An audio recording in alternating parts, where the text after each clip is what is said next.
Welcome to the Cinema Shit Show.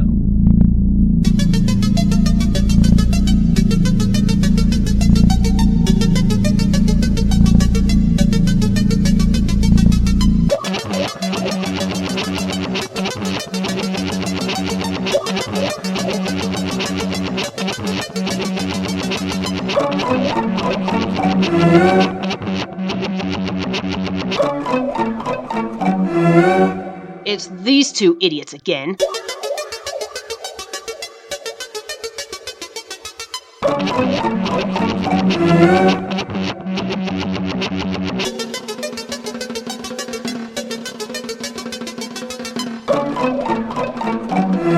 Hope your mom's not listening. And I guess we are, here we are. It's the shit show, everybody. Welcome, Insaniacs and Cinemasochists. I am Mr. Big, aka Nix.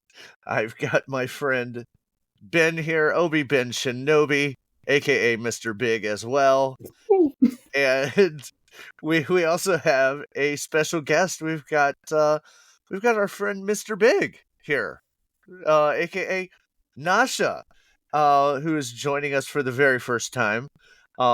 She's going to join us and run the gauntlet, and we'll see if she survives and wants to come back.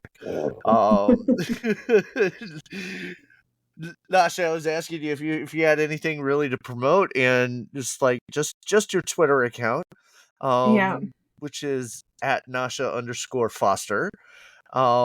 And you actually, it seems like doing the Twitter is almost like a second job for you, because you're constantly running like competitions for films and stuff. How does that work? Because I haven't participated. Yeah. I mean, it has kind of become, I wouldn't say a second job. It's like a hobby. It's become a hobby of mine. And it's grown a lot over the last year or so. When I started it just by doing like a romantic comedy showdown, but it was like all polls, and it was like, I had like a small following at that point, maybe like 100 people. So it really didn't grow that much, but it was fun. And then I met a lot of great people doing it. So I was like, okay, I'll do another one and another one. And it just keeps leading to more of them.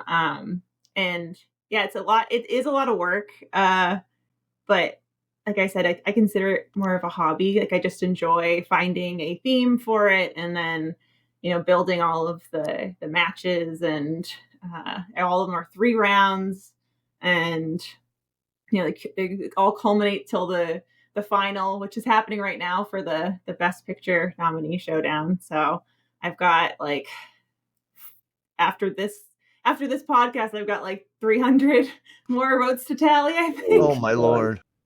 So yeah, but it's fun, and I've got such a good community on Twitter. Ben included. I mean, both of you included now, but Ben is the one who I, one of my a while now. I feel like Ben, that we've been connected on there. And yeah, it's been really nice just to build a film community and people who also like movies and talking about movies, and yeah. So it's sort of like. Oh, sorry, Ben. Did you know Seth is my brother or no? I know that now. I didn't know that. I knew that once the Movie Friends podcast, like around then was when I found out. I think someone referred to you as like the Vargas brothers on Twitter, and like response something, and I was like, oh my god, I never like put it together. I never like put the last names. I was like, you're just like such a big fan of Movie Friends. You're always promoting it and like sharing their posts. Like I was like, oh, it's so nice. But yeah. I mean, I don't do it out of obligation. I do genuinely like their podcast, but yeah, he is my brother. Yeah, one of 45 different siblings. Yeah, there's many of us. Oh, really? Well, oh, wow. 8, but still, like, basically. That's a lot. And Michelle has been friends with Seth for forever, and I've, like, known of her, like, peripherally, but, like, she was, like, friends with, like, some of my friends, but we actually didn't meet in person until the live podcast. That was the first time. Oh, that's so cool. Which was really fun. But Wish I could have been there. yeah, I wish I could have been there. Would have been cool if you would. I know, me too. Both of you. I was gonna say I was supposed to go, and then I got COVID. Yeah. Yeah. Ugh. Sorry. I got sidetracked. I don't know. I was like, so basically, Nasha, you kind of run like an elimination kind of poll. Like you put up like, I think it's like 15 different movies, and people come in with their votes and whatnot, and then you do all the math. Which, good Lord, woman, what is wrong with you? And it's like 200. It's usually over 200 movies, no? Yeah, it's like I do. Usually, the first round is anywhere from 12 to 16 matches, which in each one has 16 movies, and then people vote for 4 on each one. I was not off by much. Well, Right. well, per match, you're right. 50, it's Right. like 16 per match. Yeah. Yeah. So yeah, I see it on the timeline all the time, and it looks like fun. But I'm always late to the party, so it's like, I already missed it. But huh? I was gonna say that's okay. I have friends on there who wait until the finals. They always, I think Seth's one of them. Just waits till the final one and then pops in to be like, let's see what's left at the end, and then we'll fight. So I absolutely love the whole process and all of it. It's really fun, but I find it extremely frustrating because it generally makes me feel like my taste is either really, really bad or everybody else's taste is really, really bad, because I go for everybody else, buddy. I feel like my picks are very rarely at the end, and like I'll be happy if like 1 out of the 4 finals make it. But yeah, so like I love it, and I also hate the results at the same time a lot of times. There's like a really good feeling when a movie that you don't expect to go through does. Like I like live for that moment, but a lot of the times I'm just like, it's just, you just know that people haven't seen. I think that's it. Yeah, and that's what like hurts, because you're like, oh, they've only seen these like super popular ones. Yeah. And yeah, who was it? One of our, I think you know him too from Twitter, Don. Don, yeah. Yeah. He wrote last time on the wild card. He was like, I love the wild cards the most. The like, wild cards are my favorite because the wild cards are always my favorite too, because it's not the obvious choices, and so something will sneak through that would have never snuck through if it wasn't for the wild cards. Yeah, exactly. I know, and like since we're saying this on here, and people might not know about it, the wild cards are where things that I've missed or haven't included or are as popular, people can request them, and then there's just one whole match that's all those movies that are like kind of lesser seen.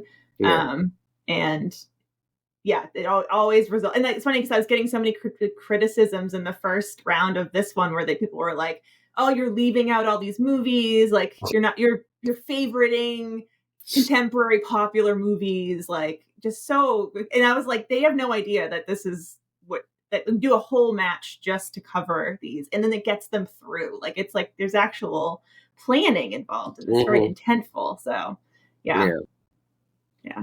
Well, hey, we are here to talk about a movie today. Imagine that. It's almost like that's what we do. So Ben, we watched a movie. What movie did we watch, Ben? We watched Empire of the Ants from 1977 by one of our favorite directors, Mr. B.I.G. himself. Mr. Big, Mr. Burt I. Gordon.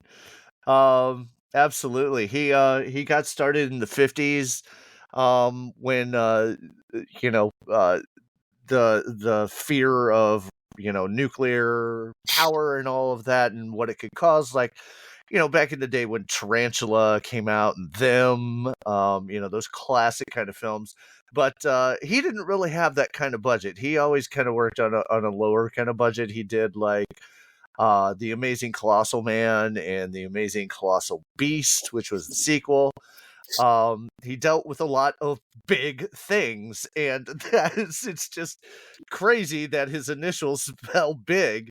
He also had he seems to have an affinity for using H.G. Wells stories to kind of like boost the uh the to make it seem more important than they really are.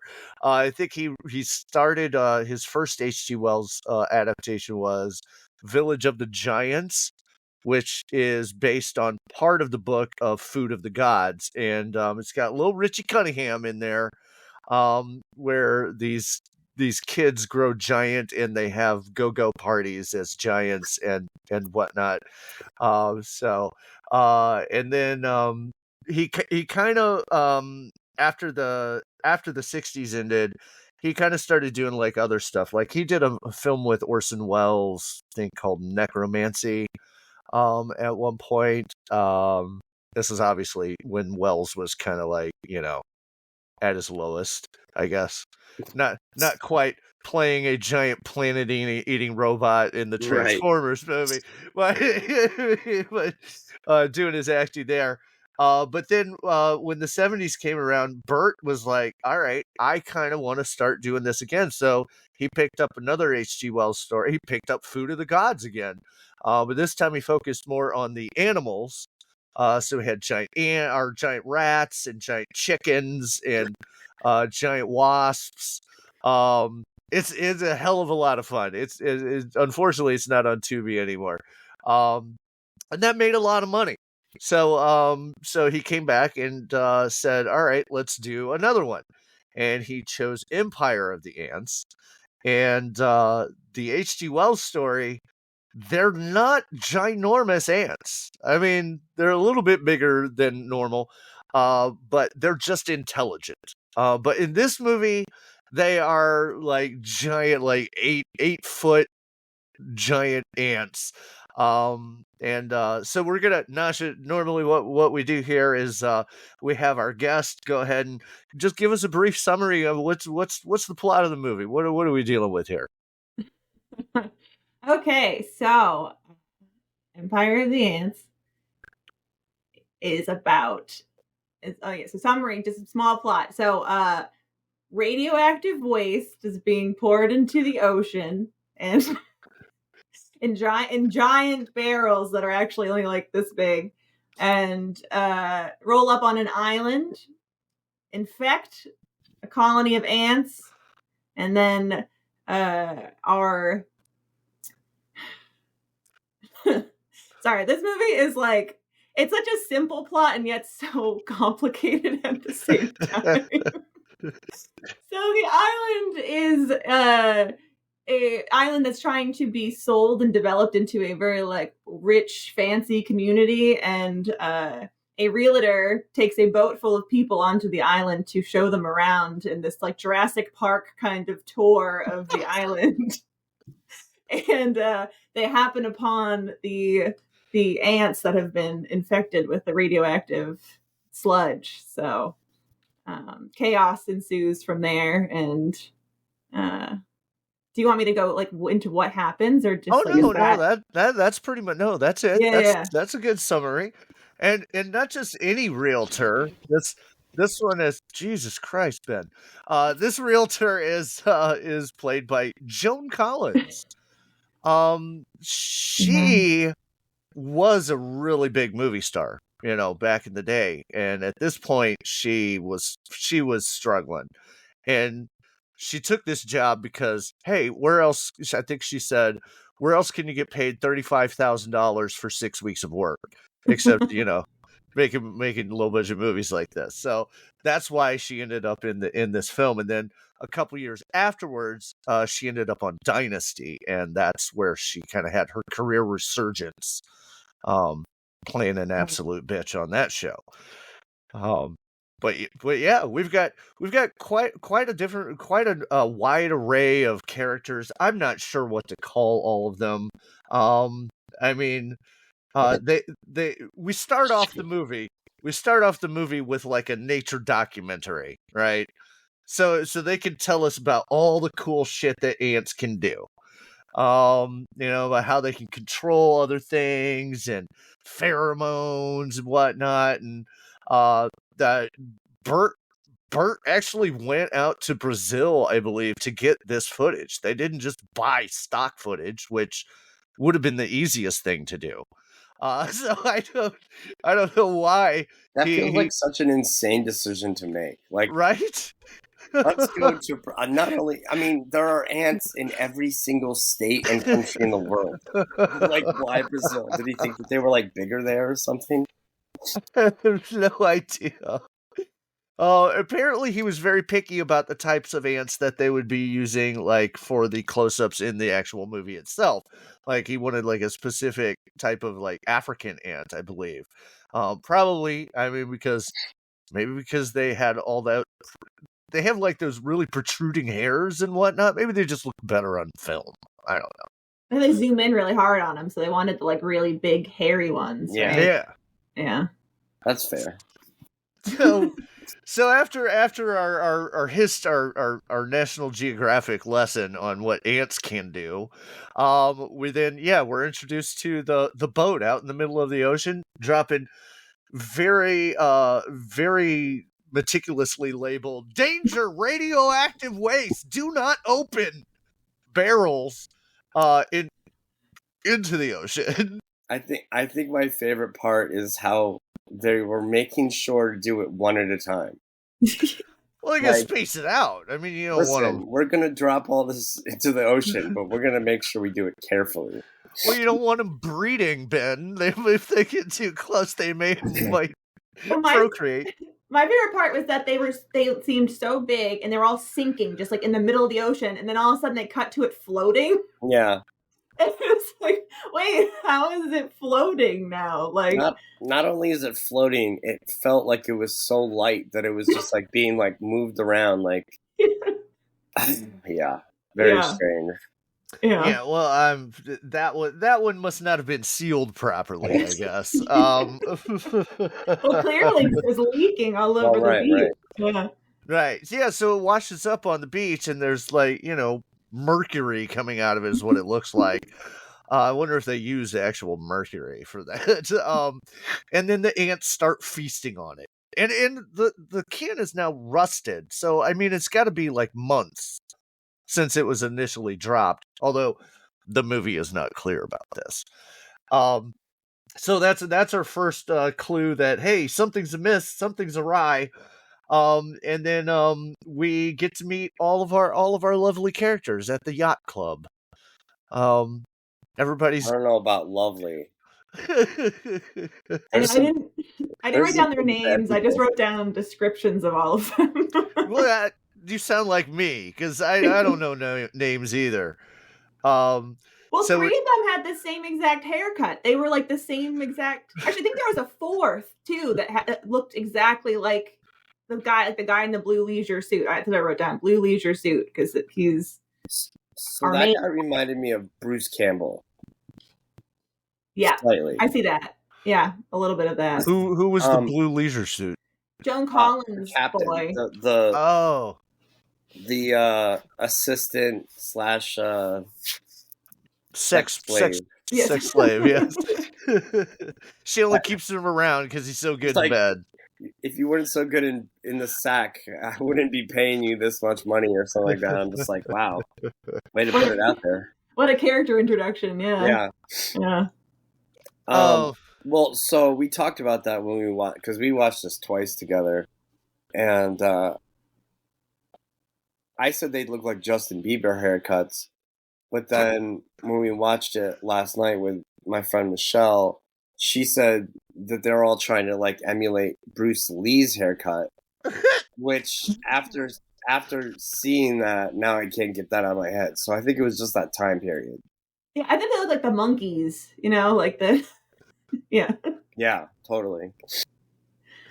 So everybody's meeting at this yacht club to get on a boat because they're going to check out some property where they're apparently developing so people can go and live there and I don't think it's a retirement community, but it's just like, it's supposed to be a fancy place where you can go and feel special. But most of the people that are going are really just going for the free boat ride. I mean, the boat ride.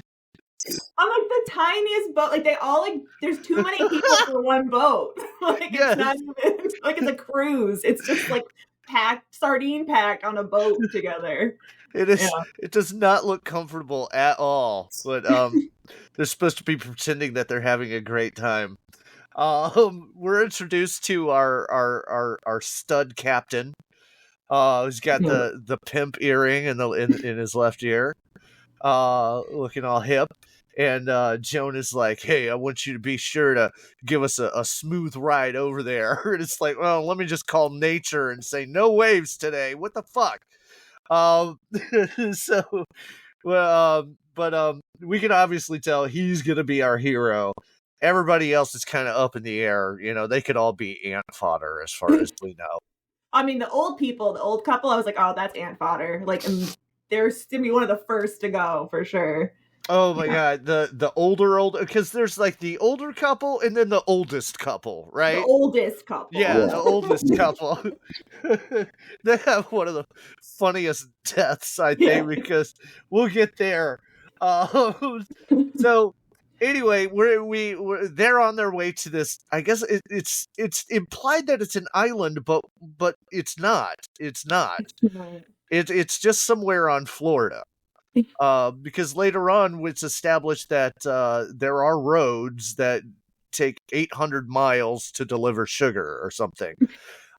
So this movie does not make a lot of logical sense. I should give you a lot of credit for doing a synopsis because this movie does not make a lot of sense. Well, at this point we cut back to we're just gonna call it an island, even though it's not. And there's like two workers, and they're walking on the beach, and you can see the fucking barrel like in the background, right? It's like how has it been sitting there so long and nobody's noticed?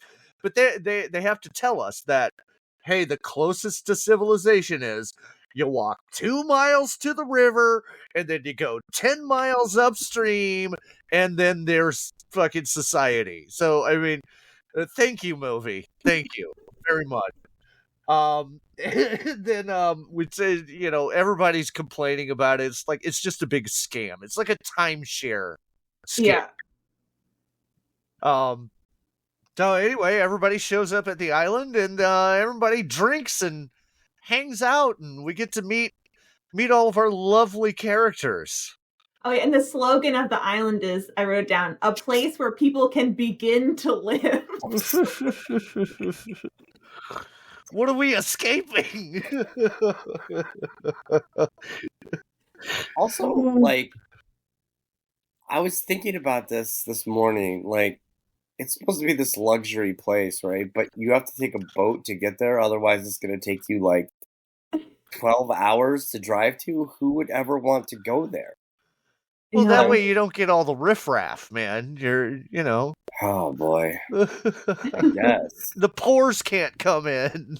Yeah, you have your own private tennis club, right? That's a pool, and you don't need to leave. Golf course, yeah.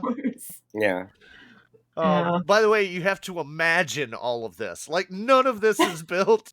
There's like the only thing on this part of the coast is this rickety old fucking building that they say they're gonna tear down. All the signs are like future clubhouse, future. Also, the best part about that is when they're doing the tour, the signs are facing the viewer. So, like, what are they seeing on the other side? Right. Like who's looking at the other? Some of these. This is why I love horror movies from the 70s and the 80s, because like so much of it was just thrown together, and like I love the fact that like little things like that were able to get through. Where like movies today, there's like so many people who are like thinking about every little thing, that everything's like nitpicked. And so I love a lot of that, just like mistakes, quote unquote, because it's just, I don't know, it just adds like a humor to things that wouldn't normally be there, I guess. It's got a quaint little charm to it. Because this is definitely, I mean, Burt I. Gordon has not changed since the 60s. He's making the same fucking movie that he made back in the 60s, but he's doing it in 70. This came out a month after Star Wars. So, I mean... Right, like the technology was there, but he definitely was not using it. No, he's not. He's doing the things exactly the same. He refuses to change. So who are our characters? We got Joan Collins trying to sell shitty property to people, her sex boy, and then we've got the guy from Chips, Leisure Shoot Larry, Leisure Suit Larry. Shut up. Leisure Suit Larry. Nasha might be too young for that reference. Okay. Well, his name is Larry, though. No, I know. Do you know what Leisure Suit? That word is not easy to say. Leisure Suit Larry. Do you know what that is? No, I don't. Okay, so back in the early days of computers, they made this it was supposed to be like this adult-only, XXX kind of game. Which, if you were to see it now, would be laughable because it's so. I mean, it's 8-bit, so there's nothing graphic. But back then, it was this huge deal, and people were freaking out over it. And but anyways, that guy who's obviously a scumbag definitely is would fit into that category of a human. So. Yeah. Right, so he's there with his wife. Well, I guess we'll call her Larry's wife.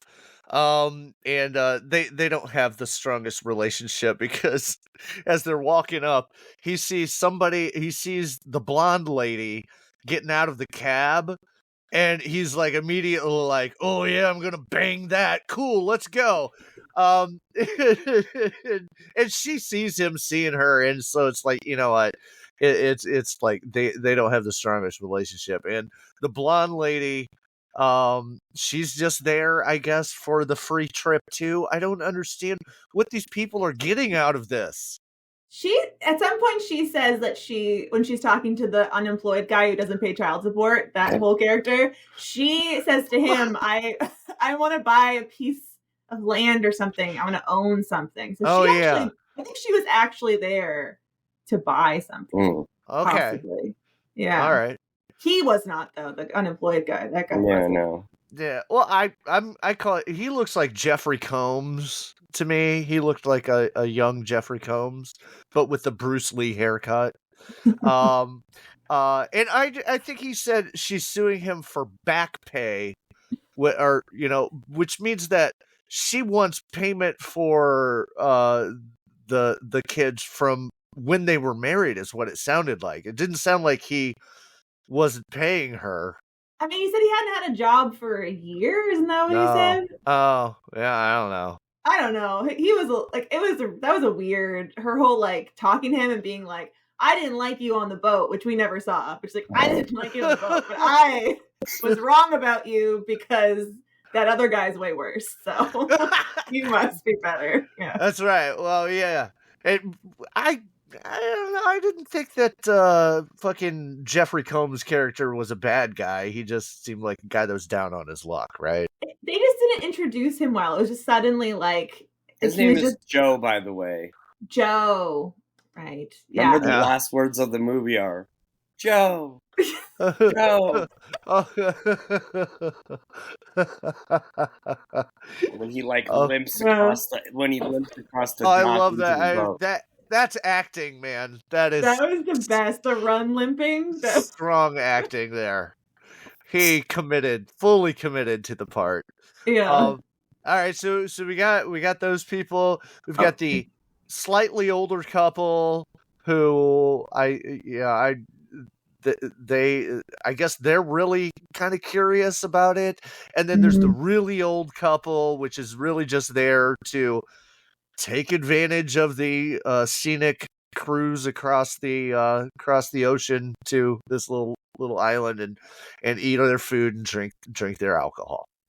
Yeah.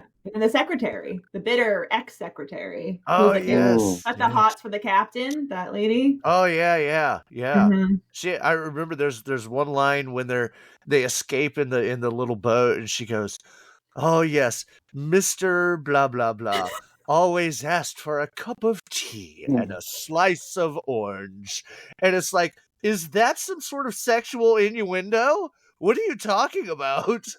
It's just like a monologue in the boat about like her time as a secretary. And they let her go. Yeah, laid off. Yeah. Yep. She was going through something. Yeah. Says the kind of the feel that I got from this film is like it's almost set up like a disaster movie, like earthquake or airport, Poseidon Adventure, shit like that. It's kind of set up like that, but just without strong characters. Yeah. I also thought it could work as like a slasher too. I was like, oh, it's kind of fun to just like watch all of them just get murdered by someone, but like, especially with the little tram they're driving around, just like, yeah, rather than giant ants just killing them slowly. Like, you almost don't like any of the characters. Like, you're just like, all right, when are people going to start dying? Well, like even the lady, the hot young lady who's supposed to be our like love interest, she like starts it off by being like, "Oh, I can't get an affair with a married man again," and then she goes up to Joan. She's like, "Are you married?" And it's like, "What are you doing? Why are you here for this?" I mean, like this movie is definitely like there's like all these like horny characters basically, and it's just like. But the 70s were so wild because the whole like sexual assault thing happens, right? And then like Joan Collins comes over and she's like, "Oh, I was going to see if you wanted to join us in entertainment." What was the entertainment?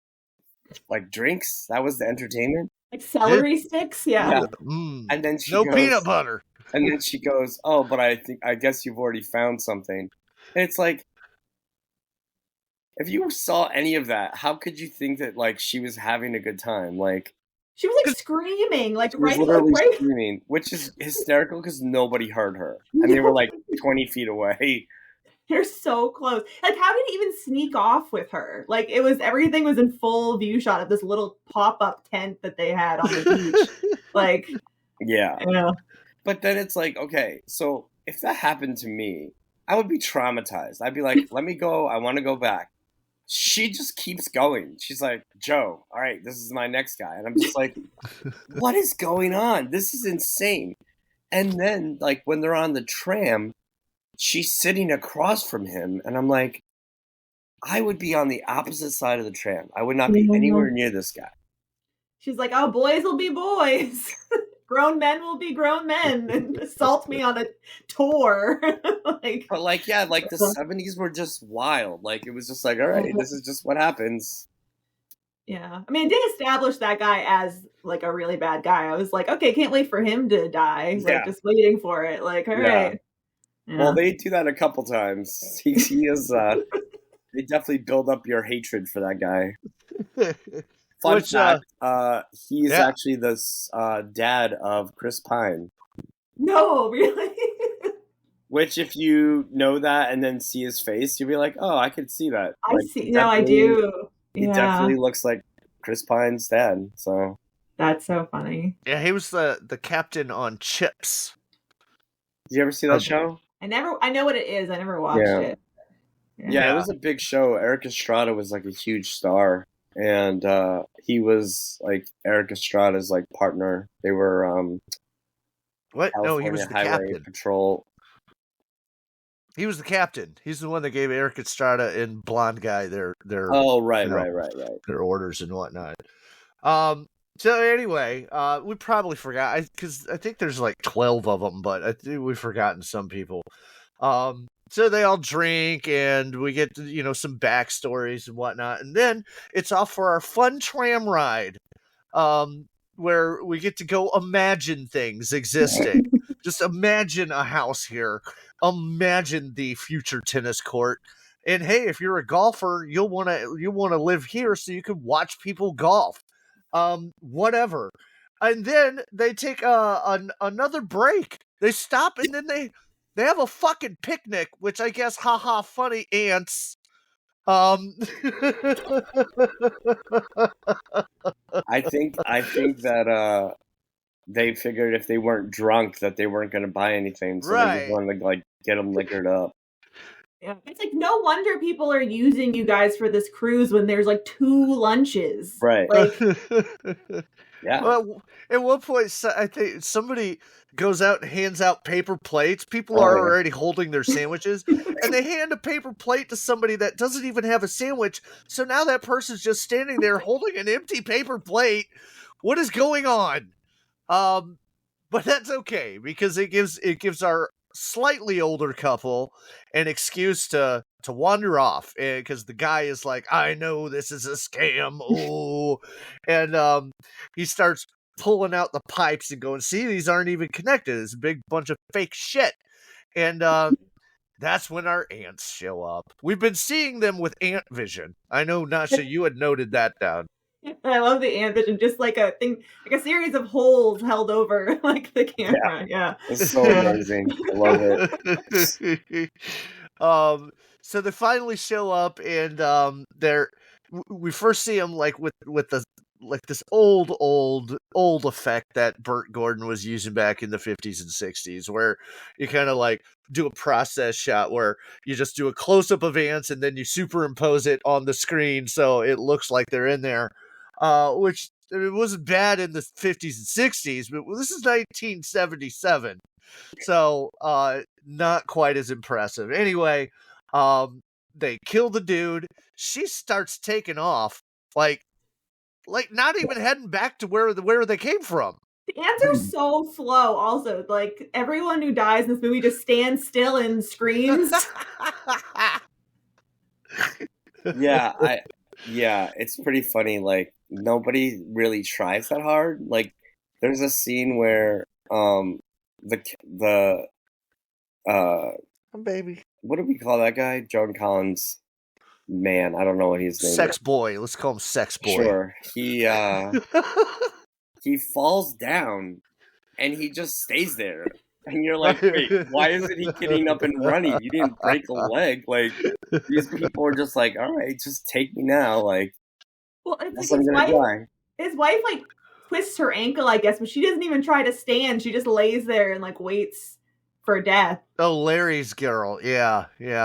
And he just, like, looks there, like, frantically. It's like, you had plenty of time to go over and get her and grab her and get her out of there. Well, but he's like, and then he just like runs away, and you're like, oh my god, because he's a fucking coward. He's just a douchebag. Yeah. So both of them end up dying, and also they just casually leave them behind. Also, yeah. Oh yeah, they don't even give a shit. Yeah. But we should point out that that's not the only kind of special effect that they do. They did also build like ant puppets, which look pretty cool, I gotta say. Except every time they're on screen, the cameraman is fucking having an epilepsy fucking seizure. Like it never sits still. But apparently the ants were designed by the guy that created the Zuni fetish doll from Trilogy of Terror with Karen Black. No idea. Nobody knows what I'm talking about. Okay. Wow. You'll have to send us a picture at some point. But yeah, I think the ant puppets were pretty impressive. I thought they were awesome. I wish they would have used them more in the movie. Exactly. Yeah, those are funny too. Whenever they'd be like attacking a person, because you could just tell they're just like throwing the puppet at them over and over again. I did enjoy that. That was fun. So they're on the tram. They left the Lawsons. Hey, look, I wrote down a name. That was the older couple's name.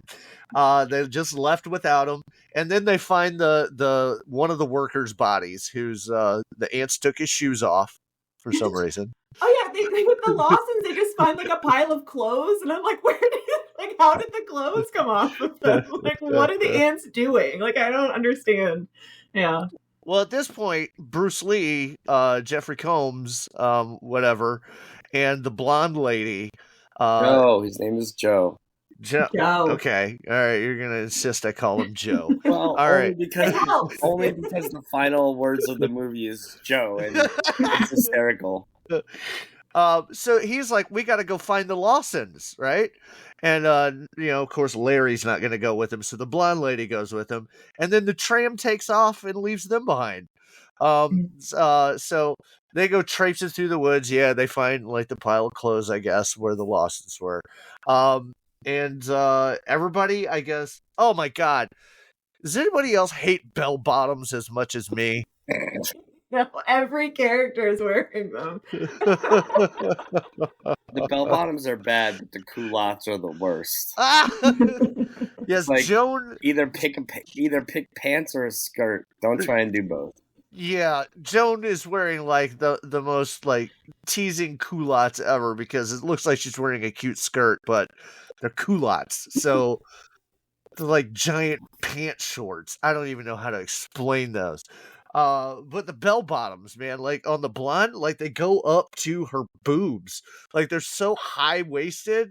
Hike up your pants up high. Okay. All right. Anyway, so yeah, sorry, had to rant about bell bottoms. So everybody ends up back at the beach, and this is where we can see the awesome ants running on the pier. Ants on the boardwalk. That I'm like, why do they hate the boat? Like, I don't. Like, what are they even gonna do to the boat? Like, I don't. Like that whole scene. I was like, so there's another guy on the boat who catches on fire. Who is that guy? He's the first mate. Yeah, but I don't think we never saw him before. You literally don't see him at any point. They just set him on fire, and they're like, oh, another guy dead. Well, no, he got killed by the ant okay, so the ants are rushing the pier to go to the boat, and that's because the ants are super smart. That's why, and they know that's. And the captain decides, I'm going to swim out there. And it's like, you'll never get there in time, dude. But somehow he does. And then the ants storm the boat, and they attack the first mate, and he dies. And then the captain decides to set the boat on fire, which makes total sense, and jumps off. It's like, dude, maybe if you just left the boat, the ants would eventually leave, and we could still have a way fucking back home. Yeah. Am I right? Well, that's why I was like, what are the ants really going to even do to the boat? Right. Like, eat it. Just destroy it, like rip it apart. Like, I don't. And the ants moved faster toward that boat than they ever move in the whole movie. Like, they are, and like, why not just attack the people on the beach instead of the boat? Like, I don't get the ants thinking. Because they want the people. Oh, and right. We'll find out later. Right. That's a big reveal, but they give it away in the trailer. I don't think that there was any thought put into that whole boat scene. I don't think so because either. It really makes no sense. Like, how are you? Like, what are you? Do you think that they're gonna drive the boat away? No, they don't want the people to escape. So they were apparently going to destroy the boat. Right, because they want more workers. So like, we need more workers. Yeah. They do keep killing people, so it's like... But they only kill people when they're not following orders, when they're not going where they want them to go. I guess so. So, yeah, if you don't go the way they're hurting you and you go off, that's when they kill it. Yes, it's true. No, I mean, you're right, but it's like... I don't know. There are times that contradict that in the movie, so...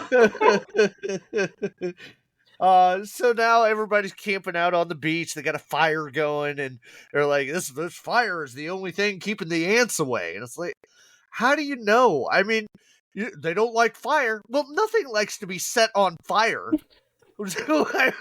Tiny little fire is going to keep them at bay. Yeah. Yeah, they're giant ants, and the little fire is going to do something. I wrote down that's the scene where the guy offers the sad wife a candy bar, and there's like a long time spent on him trying to get her to eat the candy bar, and I'm like, why? Why are we doing this? I wouldn't be waving around chocolate and sugar like that with giant ants around. And it never comes back again. It's not like he uses it to like distract the ants later, like throws the candy bar, like nothing. It's just never brought up again. Also, you know, like if somebody offered me a candy bar and I think I'm gonna get stuck on this like piece of land, wouldn't you take it for like future use? Let's take a bite. Right? Like why her? Why did he insist of all the people that she needed? He's like, you need this candy bar. Like, your blood sugar is low, lady. Like, please. Yeah. I think that's like the you know, guys like thinking, you know, woman's hysterical, she needs chocolate kind of attitude. Yeah, I guess so. Or it was like a sponsorship of the movie. Was that what? It was like Babe Ruth or something. Baby Ruth. I can only think of Goonies whenever I see a Baby Ruth. Yes. So it's the next day, and all of a sudden, like they're like, "Well, it won't do any good to make the fire any bigger because here comes a rainstorm." And as the rainstorm hits, all of a sudden we discover, "Oh, hey, we have a little boat on the river. So let's go there." So now everybody is trekking through the woods, the 2 miles to the river, to get to the to their tiny boat. But as they're going, the old couple, the lady goes, "Oh, I can't keep up," and this is the oldest couple, I should say, because the older couple is dead, and the guy's like, "Well, let's go this way." So they leave the group and go back almost back the way they came. It's like, what the fuck is that gonna do? And they end up, the old guy, in his brilliant decision, he says, "Oh, we'll hide in there. We'll be safe there. It's a wide open shed. It doesn't even have a fucking door. How are you going to be safe in there?" Yeah, and this is when Joan Collins' sweater gets stuck on a tree, and she's just screaming. Yeah. Yeah. Oh, yeah.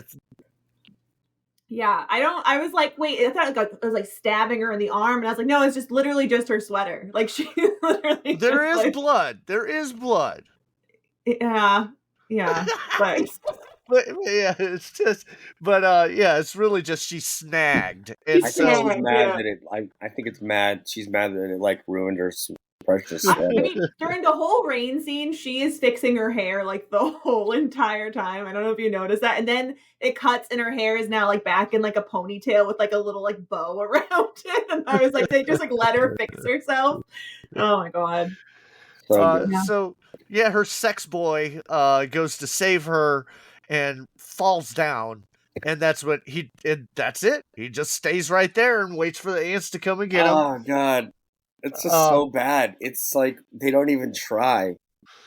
That was when we first heard the ants like screaming sound, which I thought was Joan Collins. It's supposed to be Joan Collins, and I was like, this scream is crazy. It's definitely not coming from her. And I still don't get why they decided ants make that noise. Like, I really don't. It's just like a lady's piercing scream coming from the ants. It's disturbing, honestly. I did not like that noise at all. No, it was really bad. That was like... If I ever am in nature, which is a very rare appearance, but if I ever hear that noise, I'm going to be terrified. I don't think it's a person being like attacked. Like, it was really like, you just know it was a lady. They had a lady screaming. They're like, this sounds like an ant. I'm gonna be looking for giant ants. Well, also, Larry's cute wife dies. She falls down, like we were talking about earlier. Yeah. And she's like, help me. And he's like, like glitching out because he's an asshole, and just leaves her to die. And he's like cutting back to him and back to her as the ants are slowly walking toward her, and he's just like, keeps watching. Yeah. So the rest of the group, everybody, they make it to the tiny boat. Oh yeah, we get cut down to the perfect number for the boat.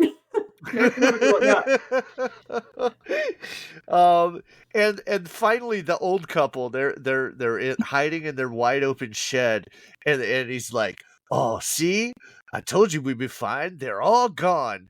And then they walk out and they're surrounded by them. And they start screaming. And it's like, so all the ants were like, shh, shh, quiet. Quiet, hide. And just waiting for them to come out the door. That was the best shot of the movie because they're just like, it's like the two of them and then just ants all over the whole. But the ants are like, they're all like real ants, right? So they're just kind of like twitching, like everywhere. It's such a good scene. Yeah. So now they're in the boat, and this is where we get Larry's great scene where it's like, I didn't watch my wife die shirt is creating a lot of questions about me watching my wife die. You all think I didn't save my wife, don't you? And they're all like, why would anyone assume that of you? Like your guilty conscience is like really, really putting a big like red dot on you. Like, yeah. Larry's starting to lose it. They get to the fork in the river. You can go left or right. And Larry goes, "Go left." And then he's like, "It's my life. Let's go left." It's like, yes, Larry, it's all about you, buddy. It's all about you. So they do that. They go to the left, and then there's a tree blocking the way, and all of a sudden the ants show up, and they fight them off, and then they go back the other way. And if they try to go back where they came from, the ants attack again, and thank God Larry fucking dies. Although right before then is when I guess the young girl, blonde lady, had said to him like, "Oh, good job with those directions" or something. And then she's like, "I'm sorry I was mean to you, Larry." And he's like, "Yeah, bitch." And it's like, what? And it's the lady that he fucking tried to rape. That's what I'm saying. It's like so insane that she apologized to him about anything. I told Nix when I was watching this, I was so mad with any interaction between those two. If I was her and they got to the point where they go left and then the ants came out, I would have pushed him out of the boat and been like, "Oops, sorry." Yeah. I know. I really wish she had been more involved in his death. It would have been gratifying. Yeah, it definitely would have been a lot more fulfilling if she was. But some stuff never ages well, but like it's just insane to me, just like how it's almost like it was like something that was like expected. Like you're just like, oh well, men are just gonna be bad, so. Yeah, they're like, oh, it's a horror movie and it's the 70s, so we might as well have a assault scene. Right. Obviously. Who wouldn't? Right. Like, she's all alone. She's doing it to herself with her high pants and her bell bottoms. Yeah. So at this point, when Larry dies, everybody falls into the water here. And what's crazy is, they shot this in the Everglades in Florida. And there were alligators in the water. What? So, yeah. And Bert was supposed to have a cage that arrived, like that they would put in the water to make sure that the alligators wouldn't get near the actors. But it never showed up. So everybody was, in the water with, alligators out and about, Oh my God. Right? Apparently they were supposed to have stunt people on this shoot as well, and they weren't able to get to the shooting location. So everybody ended up just doing their own stunts throughout the whole film as well. That makes sense, though. Yeah. You could tell. Yeah. It's funny because I feel like every time it would cut to Joe, especially in like the boring boat parts where they're just like for some reason showing us the boat moving for a really long time, Joe's like always smiling. And I'm like, stop smiling. You're supposed to be like scared right now. Why are you smiling in like every shot on this boat? Like free cruise. So at this point, now they're off the boat. They have to walk through the woods, and this is at the point where they realize, hey, the ants are herding us like cattle, which we were told about at the beginning with our little nature documentary that they can do stuff like this. So they have to go wherever the ants are leading them. And again, that's what made me say, if you go off the path, that's when the ants are going to attack you. And as a matter of fact, they almost get Joan in this scene. Like she runs off, and they're like, nope, back in the line, bitch. So they finally meet other people. There's like this weird farmer couple, and they Hermit are couple. Yeah. yeah, they're like they've got like a fence around a little fence around their house and stuff, and they're acting really weird. And the old lady whispers something in the blonde lady's ear. We don't know what she says yet. And then all of a sudden the sheriff shows up. Now they're going to town. The sheriff doesn't seem too concerned about giant ants. As a matter of fact, he's just like, wow, I never thought I'd live to see the day. It's like, well, and this is where we're introduced to, oh, hey, look over there. It's the sugar refinery. Well, how convenient. They're taken to a hotel. They're going to be put up at the hotel. The mayor's on the phone demanding a sugar shipment. He says, make them drive overnight. It's only 800 miles. And I'm like, okay, so yeah, we're not on an island, right? We can't definitely be. not on an island. We're just in Florida. We're on like a marsh in Florida, yeah. So everybody's supposed to hang out here while the sheriff goes and investigates this giant ant thing. But our awesome captain and Joe, all right, fine, I'm gonna call him Joe. They go off to try to go and rent a car, but they hear the sound. They hear the ant sound, and it turns out it's a jump scare by a big wheel. Yeah. Do they still make big wheels? I don't know. I think I've seen them, but they're not the same as they used to be. Oh, I never had one. They make like Hummers and Mercedes now. Back then, it was like, no, those are Power Wheels. Is that different? I don't know. Power Wheels are Different. Yeah, They used to have it's like self-motored. They weren't like motorized cars. Yeah, it was like a giant plastic tricycle with a giant wheel in the front. Okay, wheels were fun. I had a big wheel. Yeah, I never get one. I don't feel like I've seen them. Yeah. Well, they also had one like called the Green Machine. I don't know if you guys remember that one. That was the souped up version. Anyway, it's a stupid jump scare. So we're ramping up like towards the big reveal here. They realize that the sheriff was lying. He's not doing anything to go investigate and whatnot. They can't make any phone calls out. They're being blocked, so they decide they're gonna steal a car. Hotwire car, casually hotwire car. Why not? Yeah. And so they take off in their stolen car, and we get all of a sudden the police are trying to block them off and whatnot, and we get a pretty cool stunt. Well, they're shooting at them also. The police just start shooting at the car, which I'm like, this is an escalation. Because we thought that they don't want them to die, but then they're shooting at the car. So they also don't want them to alert anyone else. They don't want other people to know, before they're taken over or whatever. So they can't have the word getting out and then, the operation being stopped. That's true. So if you had the choice, do we get another drone or do we fucking stop them from telling on us? I think you're going to choose to kill them. Right. I guess that's true. But I don't really get why they gave that. They're like, go ahead, go in the hotel and take some showers and get comfortable. Like, why not just blast them with pheromone then? And then I don't know. Just seems like a lot of steps were added to try and lure these people to the sugar factory.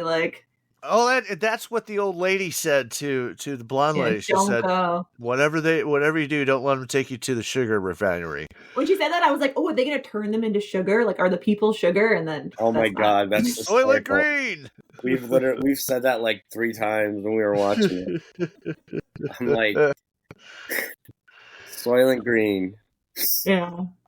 So it is a really impressive car stunt that they do, where it jumps up and lands in the river. Most everybody is captured except for Joe, and the blonde lady. So Yeah. this scene was very impressive. But now I'm even more impressed because you said there aren't any stunt doubles. So did the actors actually crash the car? No, that one had to have like a professional stunt driver. Okay.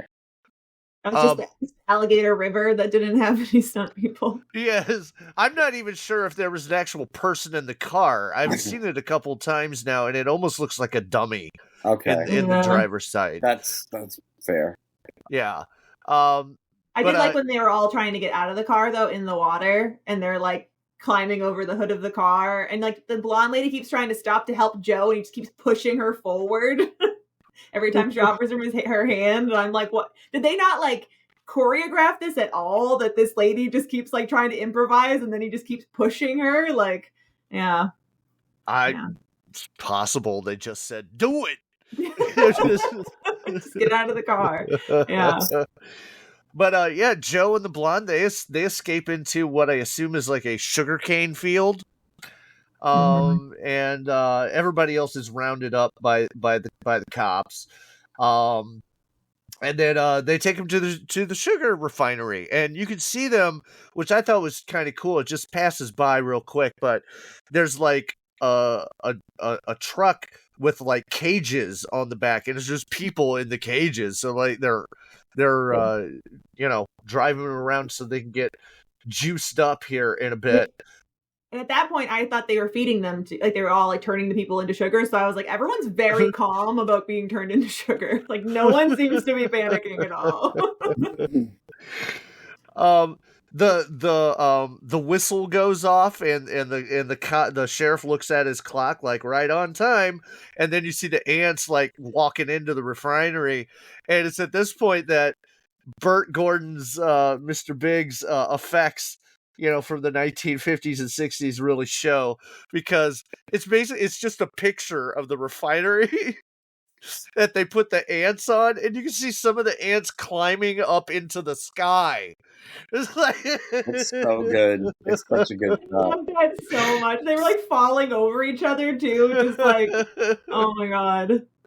I know. I also just like love the whole scene of the ants being in the refinery. Like they actually like do like a close up of ants in like brown sugar, and the ants are just like covered in sugar and just like feasting.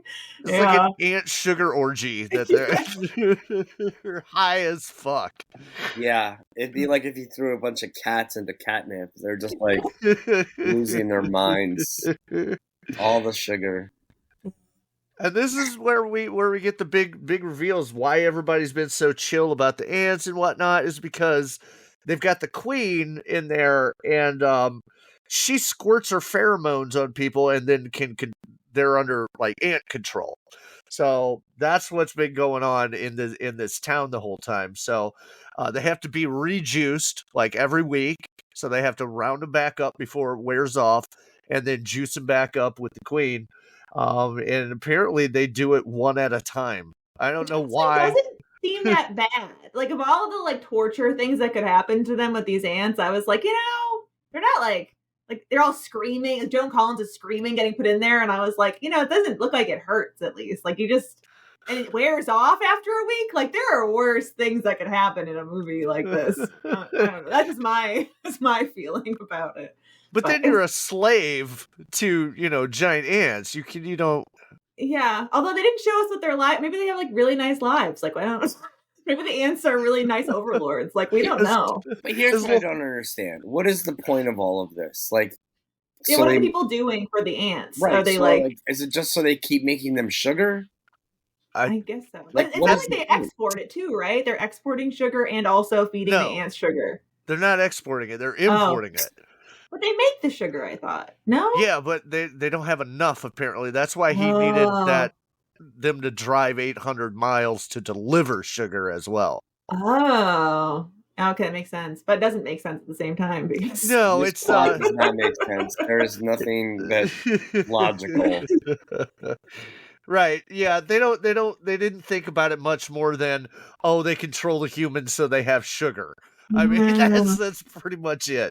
I was like, these ants are having a serious operation of exporting sugar. free labor for it. Yeah. They're raking in the bucks, dude. Uh, so they put Captain Cool in the queen room, and luckily, remember he was when they stole the car and he was looking in the glove box. It's like, what are you looking for? He's like, hopefully a handgun. It's like, what? Is that something you would normally find in a glove box? I guess in Florida, maybe. I don't know. Florida man. But he does find 2 flares, road flares. So when he gets put in the queen box, he lights up the flare and he sets the queen on fire, which riles up the rest of the ants, and they turn on all the humans. They attack a bunch of the workers.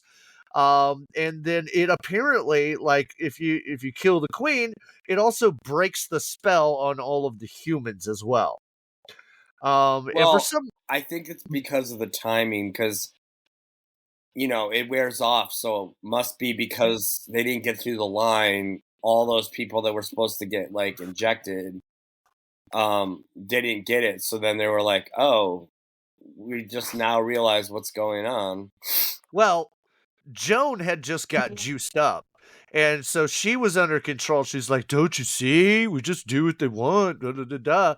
But when the queen gets hurt, all of a sudden she kind of snaps out of it a little bit and stumbles back into the queen room for some reason, and that's where she dies. As the queen's final breath, she kills Joan Collins. Yes. Oh, we knew she couldn't make it out of that. No. But yeah, so it's kind of, it's implied that with the queen now dying, that the spell is broken. Joe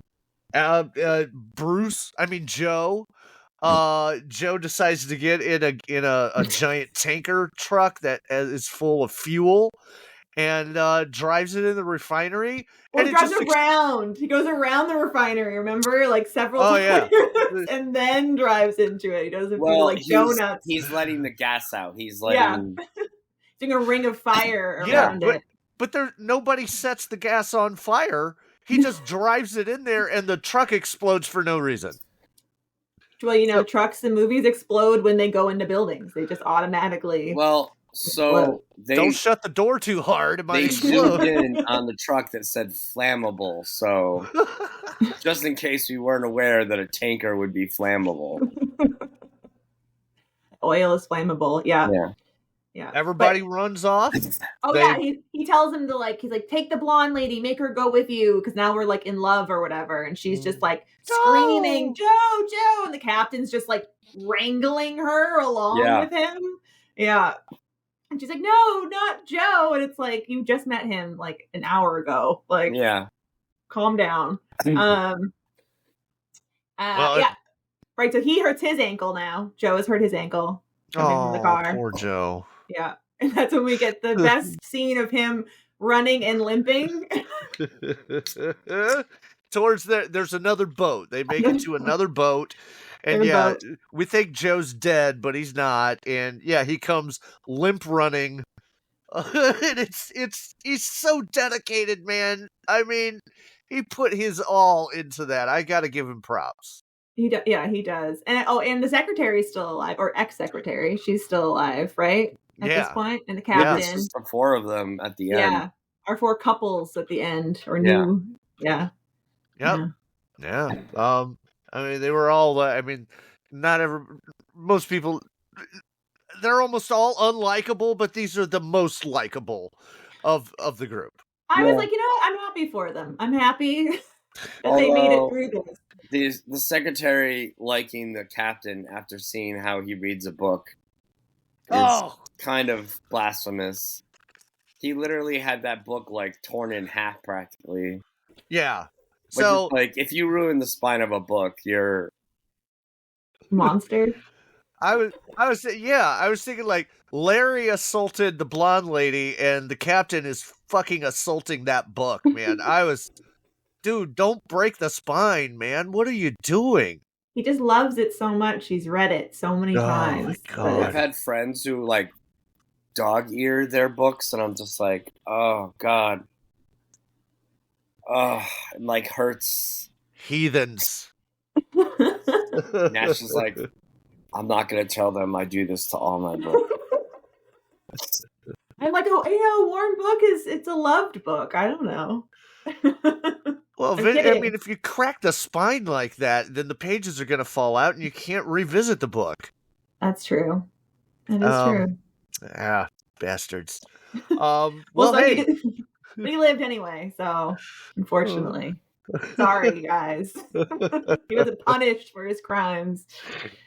Well, hey, fun fact: Joan Collins was nominated for Best Actress at the Saturn Awards of 1978, the Academy of Science Fiction, Fantasy, and Horror Films. Hey, good for her.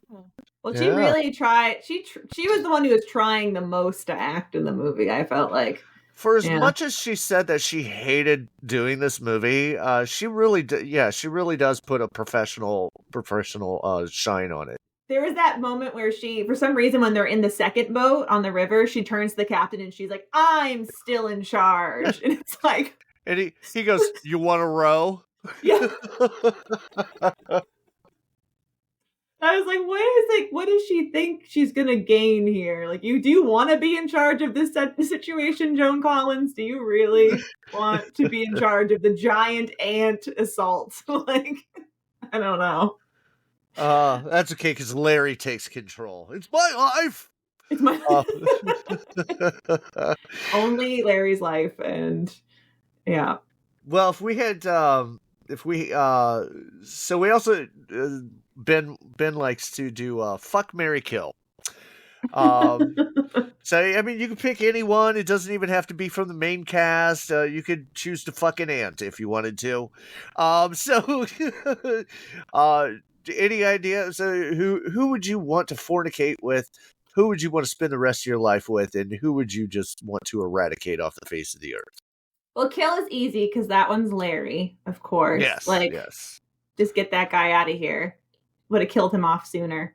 Mary would probably be Larry's wife because it seemed like she had like a pretty good, like she seemed really chill and also had like clearly being bankrolled by her dad, I guess. Oh yeah, so, she had family money. Yeah, she seemed like a good catch. Larry didn't appreciate her. And then last one, maybe the captain. I think the captain was like the coolest guy in spite of the book, how he treated his book. But he seemed the most like, I don't know, just the most appealing, I guess, or the most like cool. He was the coolest character. Yeah. Yeah. Yeah, I'm with you. He's a captain, so he's not. You can't marry a captain. He's married to the sea. So. I love that you went there. Those are my choices. Ben, what about you, buddy? Oof.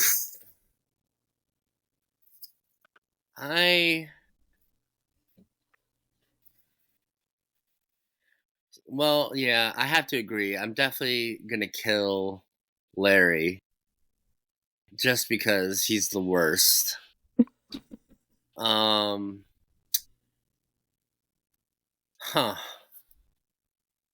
I think I would marry.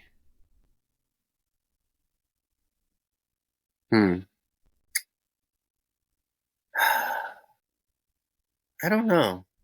I guess I kind of feel like I'm going to end up copying Nasha here, but like, there was like nobody in this movie that I would want to like spend any significant amount of time with. Well, you definitely don't want to marry Joe because he's got all that back pay for his life, so. And I really like really like the reasoning you have for for Larry's wife. So I think I'm gonna marry Larry's wife as well. Plus, like, she'd probably be very happy because, you know, she's not married to Larry anymore. But Larry set the bar really low. Yeah, the bar would be very low. I could easily surpass Larry.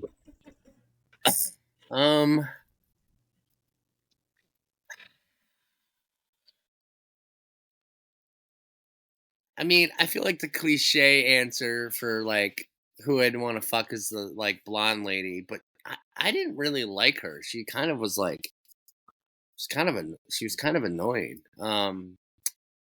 Just kind of vapid. Yeah. And you know what? I think I'm gonna go with Joan Collins, Sexy Boy, He has references, so because yeah, he's got somebody to vouch for him. because the rating, yeah. He's good at this act. He's probably gonna be really good. So I think I'm gonna go with him. Plus, he looks like Bruce Campbell, so it's like He does look like Bruce Campbell. I thought that too. Bring on the chin. I'm gonna pretty much match up with Nasha as well. Like I'm definitely killing Larry. I don't think anybody would pick anybody else. He's got to go. Fuck that guy. And yeah, I'm gonna marry his wife. Not only was she cute, but I mean, she seemed like the most normal person, I would say, out of the whole group. And I'm gonna bang Joan Collins. I mean, who's gonna turn younger Joan Collins down? She was smoking hot, even though she's wearing culottes. I don't agree with that. yeah, But I can't get over the culottes. those are coming off. She ain't wearing them for long, so we won't have to worry about it. That would be my pick. So then we also kind of rate the film on a 5-star rating. 5 popcorn bags of popcorn. On cinema. Yeah. We're changing on cinema. Yeah. We're about on that level. So we usually base it on entertainment value more than like, you know, like if you say this is like a 5-star movie, I don't think you're comparing it to like Citizen Kane. Yeah. But it's more like, you know, the experience you had, how fun you had with it kind of thing. So I would probably do like a 3 out of 5, I think. 3 bags of popcorn and then the bonus brown sugar packets. Yeah. But yeah, I thought it was fun. There were parts of it that were like made me laugh. And then but there were moments where I was also like, how much longer is in this movie? Like how long? Especially all the boat stuff. I was like, this is going for so like he's been rowing. This actor's been rowing for a really long time. Like, yeah, there's definitely a lot of strange decisions directing wise. Like you could have knocked 15 minutes off this movie, and made it a little bit more tight. But yeah, it's like he wanted to like have certain shots in the movie. Even like this whole scene with like them dumping the radioactive waste, like that whole scene took forever. And it showed like 8 barrels being dropped one at a time. And then they like pan out and you watch the boat and it's like, all right, we get it. Like, what else do we need to see here kind of thing? But I felt like they were trying to like do Jaws some of the time. Like they were like, okay, I don't know if this came out before or after, but like just the music too sometimes of the ants coming, the score of that felt just very like repetitive or not repetitive. Like they're trying too hard to be that. Yeah, it was very derivative of the John Williams Jaws theme. There was also a musical theme that seemed to mimic Manos, the Hands of Fate. I don't know if you guys have ever seen that. It's a Mystery Science Theater classic. Yeah. But it kind of seemed familiar to me as well. So what you said, 3 stars? It's fun. Ben, what is yours? I'm at 3 too. 3? Yeah. I give it a 3.5 myself because I grew up watching this movie on television on like Saturday afternoons. Whenever it would play, I would be so excited. It'd be like, yes, ants. So I have a certain fondness for this cheesiness, this and Food of the Gods. So I gave it a 3.5. It is definitely a lot of fun. Definitely don't take it too seriously. if you liked like older 50s, 60s giant monster flicks, caused by radiation and shenanigans, it's exactly that movie, but it's in color now. There's a little bit of blood, a little bit, not a whole bunch. Yeah, and some of it you won't, like me, won't even notice that there was blood. Oh, that was blood. It was better than I thought it was going to be. My expectations were very low, so. Yeah, I don't blame you. Also because you guys like apologized to me for like, what am I in for? Yeah, better than I expected. This was actually pretty tame for a lot of the movies that we watch. This was on the tamer scale. Wasn't too much craziness going on in this movie. Yeah, no, it was very, especially for the time period too. I thought it was very tame. Yeah. So, what would you? I know that I'm going to steal from your Twitter polls that you do. If you were doing a movie marathon, what would you pair this with? Oh, that's a good question.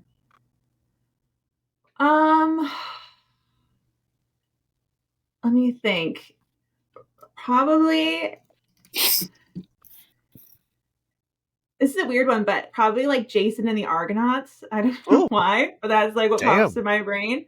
I think it feels like something I would have caught on TV like growing up as like a kid, and so definitely that. So yeah, I would usually do 4 if I'm doing this right. So okay, you don't have to, but yeah. Oh well, no, then maybe I'll just do one. That's fine. Yeah, that's the first one that comes to mind. I mean, Jaws. I feel like it made me want to watch Jaws watching the movie. Yeah. It's like a Pavlovian response. You hear the music and it's like, Yeah, and then maybe like Honey, I Shrunk the Kids because of giant ants. I was yeah. So we actually talked about that last night when we watched it. We were talking about, Nix was talking about how the guy who did Reanimator was actually supposed to do Honey, I Shrunk the Kids, but then he got sick and couldn't do it. Yeah, he like created the whole idea and the story and all. It was originally called Teeny Weenies. And oh my god, he had developed it. So good. I'm so glad you held that for the podcast.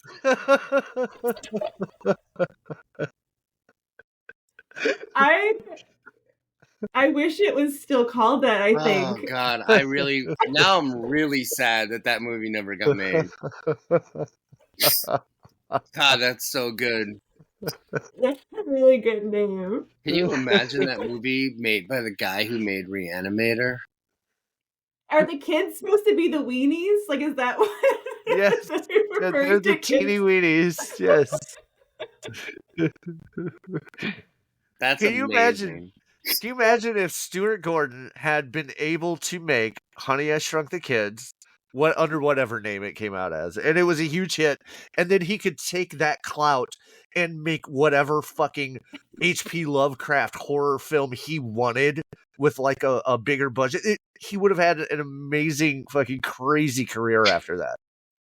I can't even, like, imagining like a Lovecraftian Honey, I Shrunk Their Kids is also just like... Hell, maybe he would have gotten to make In the Mountains of Madness. That would have been amazing. Wow, what a sliding doors moment that would have been.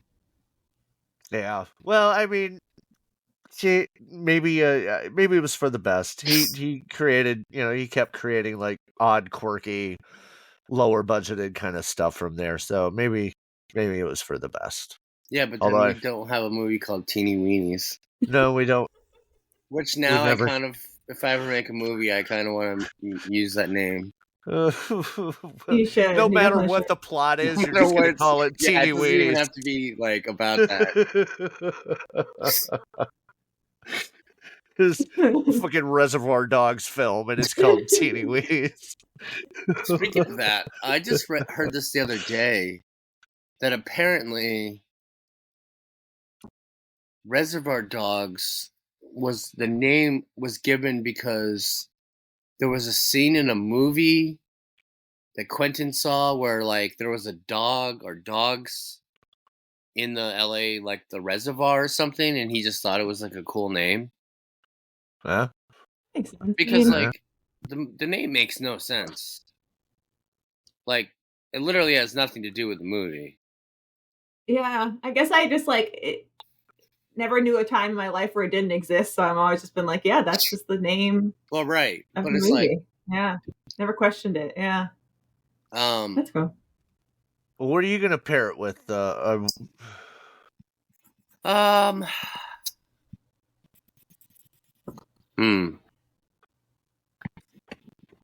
I would probably pair this with like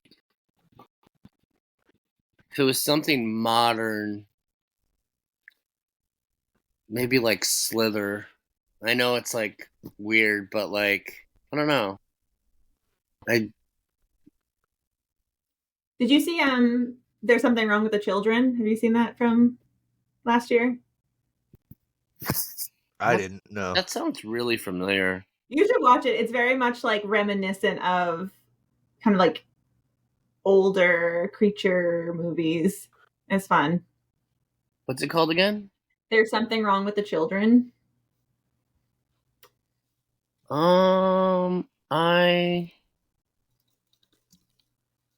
I think I did see this. I feel like Did you watch it? I feel like this was pretty creepy.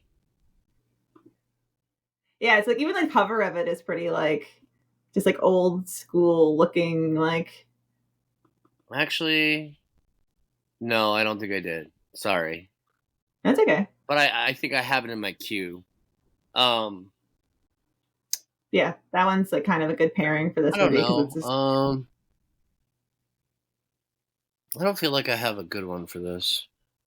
Well, I would pair it with Food of the Gods, which is the other Bird-Eye Gordon H.G.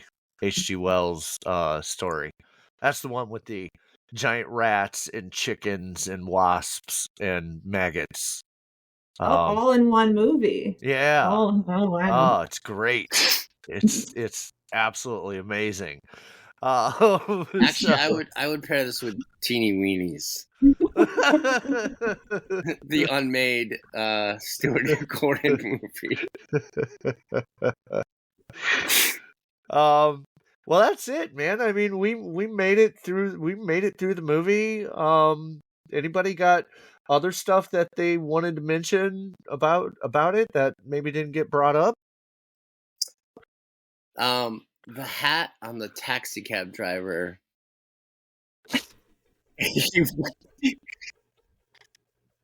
I need to find this hat because I want to start wearing it for the podcast. If anybody has a hat like this, knows how I can buy one, Find somebody on Etsy or wants to make me one, I will happily pay for it or accept it as a gift. But that hat was amazing. It was like gold and looked like some type of like captain's hat. Yes. Yeah, And by the way, I mean he gives like the most bizarre performance. Like he's standing there and the lady gets out her pocketbook to pay him.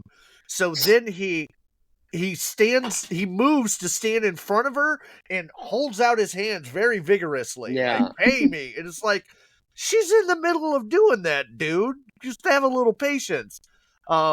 He was amazing. Well, and then he goes, he goes, oh, she goes, keep the change, and he goes, but lady, the fare was $10 or $9.80, and she gave him 10, and she goes, what did she say? Something like, don't, you're welcome, or something like, don't worry about it. Don't worry about it. Kind of like snarky because it was like, don't spend it all in one place, like something like that. Like that was like kind of rude. It was like kind of rude, and she then just like turns around and walks away, and he's just like, yeah. But anyways, that hat was just insane. Been in this hat. I think I'm gonna email the company that made this and be like, is there any way that this thing still exists and I can buy it from you? All of the costumes in it were like really like funny. Like you talk about the bell bottoms, but like I always say like the blue leisure suit because it's like the exact suit from like Christmas Vacation, like the one that Uncle Eddie. Yeah, it's like the exact same suit. I'm like, I swear. Like, they just like replicated it in Christmas Vacation. So I didn't know that this actually happens, but apparently that happens. Like, somebody the other day just posted something that the glasses that George Costanza wears in Seinfeld were originally used in Malcolm X. Oh, on the premiere episode on the pilot. Yeah, so like the glasses that Denzel Washington wears in Malcolm X were the same pair that George Costanza wears in Seinfeld. that's so. I mean, I don't believe it though, because it's like, what are they going to do with these things after the movie? Like, just put it back in the rotation of wardrobe, right? Goes right into the right back into the prop closet. Yeah, so that suit could be the same suit. It had the same bell bottoms and everything. So. The collars, the shirt prints. I mean, it is so 70s. It hurts. Yeah. So when I do these things, I normally try to do some sort of research into the making and the background and whatnot. And I actually tried to listen to the commentary on the Blu-ray for this film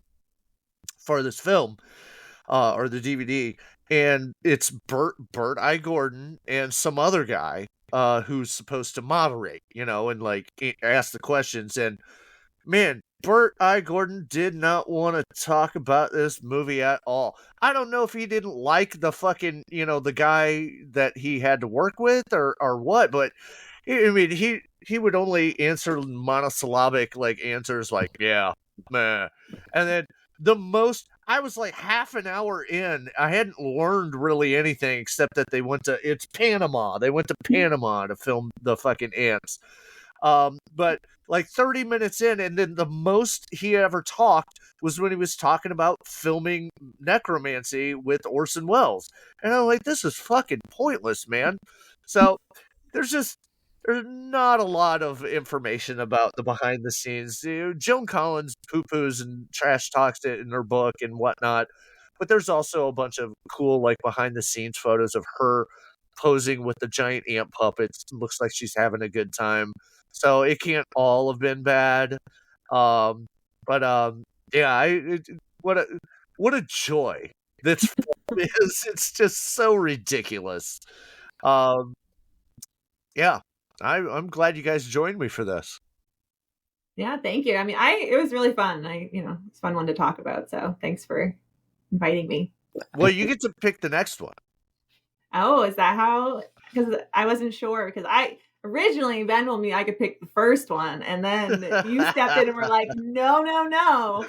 Yeah, I'm too much of a pushover. I'm too much of a I can't tell somebody what to do.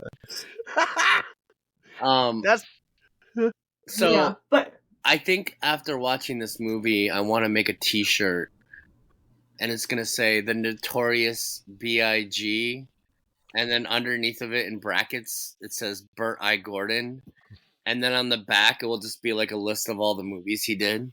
I think that would be a great shirt. You'd have a very select market for that Yeah, shirt. that's a very niche market, but that's niche market. That makes it cool. Yeah. Right? So yes, if you want to come back on, you don't have to. There's no pressure. But if you do, yes, you get to pick. The only requirement that we've had at this point is that it's on Tubi. We haven't really done anything like super mainstream. But we're Autopsy of Jane Doe kind of was. I saw you guys do Autopsy of Jane Doe recently. Mm-hmm. Yeah. So yeah, okay. I mean we're open to pretty much anything. So you can bring a rom-com. I think somebody said that they're going to bring a rom-com to us, and I'm like, okay, fine. I mean, hey, we'll do it. I'll have to look and see what. There's a lot of stuff on there. Yeah.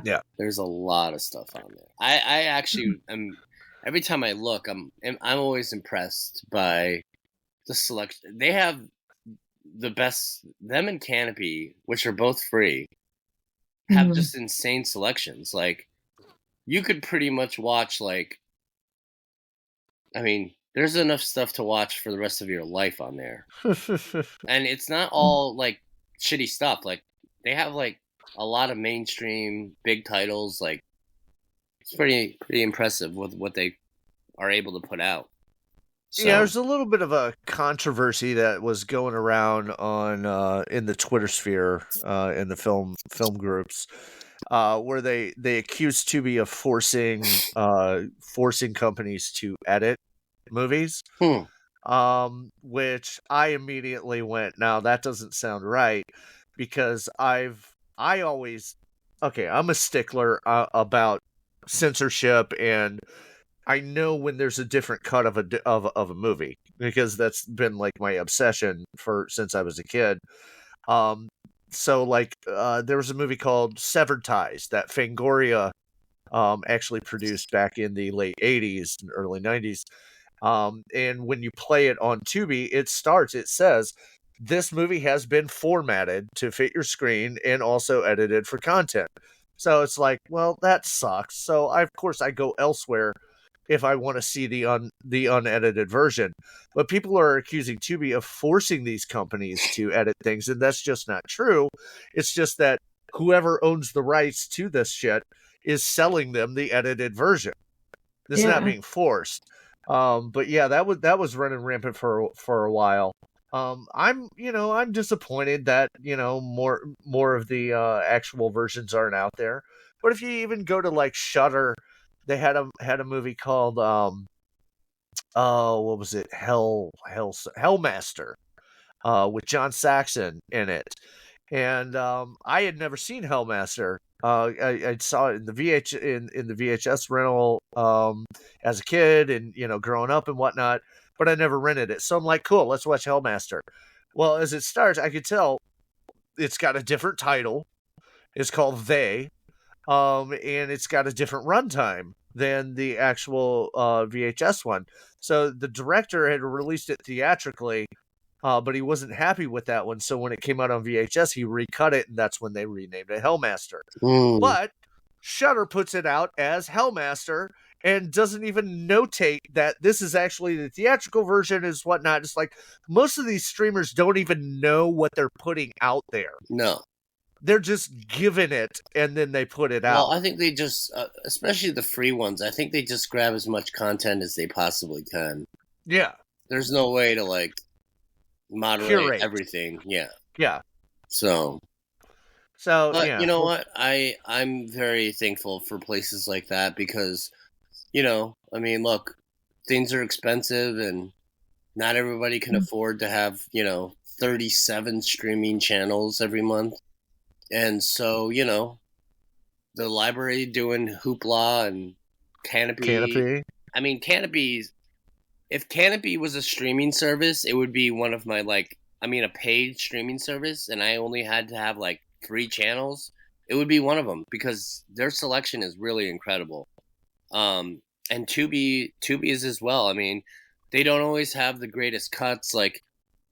I wasn't part of it, but they did a Nix and Dave did a podcast about this movie Curtains, and apparently the cut was just really poor. It was dark, and so, but you know what, it's free, so if that's the only way you get access to it, then but yeah, I mean, we do that just so that way everybody can listen, and we're not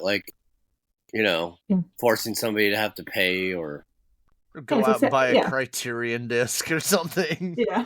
Well, it's accessible, right? And right. It's funny though, because people complain about Tubi cutting things, but I remember watching cable growing up and watching edited versions of movies all the time. You were just oh, this is the cable version. It's kind of the same thing that Tubi's doing. They're just this is the Tubi version that we were given. I mean, I watched tons of movies on TNT, and they would edit all the curses out, and it was wow. They'd say wheelbarrow or something. You're just what? Oh, wait. Fucking, what was it? Snakes on a Plane?